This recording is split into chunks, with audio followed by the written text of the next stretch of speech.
Morning. Well, you decided yesterday that it was time for somebody to stand up and take the lead. And you decided to be that person. Why? Because it was long overdue and people were not speaking out. And I thought that if the vast majority of the moderate Muslims keep silence, this is going to hurt them. And this is going to hurt this great country. So somebody has to get out and say what real Islam is. And Islam does not condone any kind of violence or terrorism. Now, are you concerned for your own welfare, being that some extremists, Muslim extremists, are out to kill comedians like those who write for South Park? Why wouldn't they want to come after you, who head up an organization that condemns them? So I'm a believer in God, and if they do it, I consider myself that I have given my life for a good cause. Mm-hmm. Mr. Mahdi, a lot of people have been encouraging groups like yours, communities like yours, to do exactly what you did yesterday, to stand up and say that the majority of Muslims are not violent. Why are other groups like CARE, why are they not doing what you did? I think you should ask them, but I can just make a guess that perhaps they are not brave enough and they don't want to say a word which might offend these terrorists. Offend the terrorists? Yes. They don't want to do anything which might displease them. But somebody has to get out and somebody has to say enough is enough, and we cannot tolerate this nonsense. We cannot give these people the agenda of Islam and Muslims.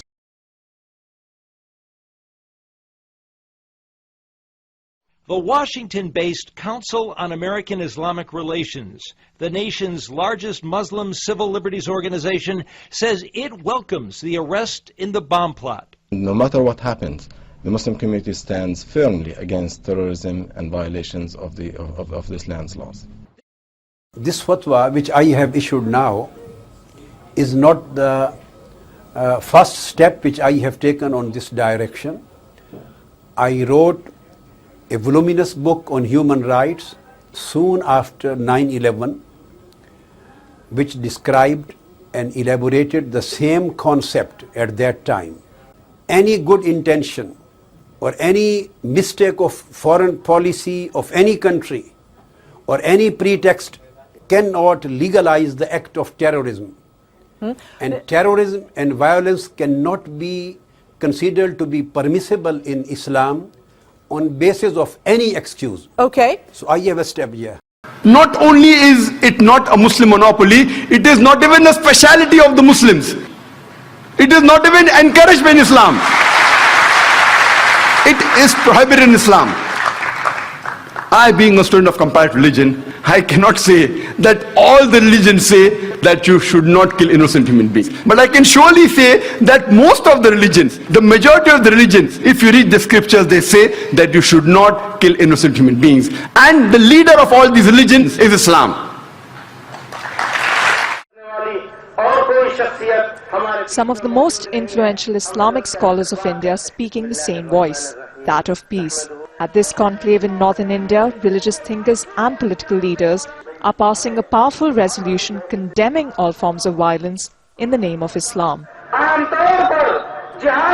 Jihad is commonly equated with terrorism, but in reality there is a world of difference between the two, and they have nothing in common. Drawing cheers from those who've been victimized by this idea the most.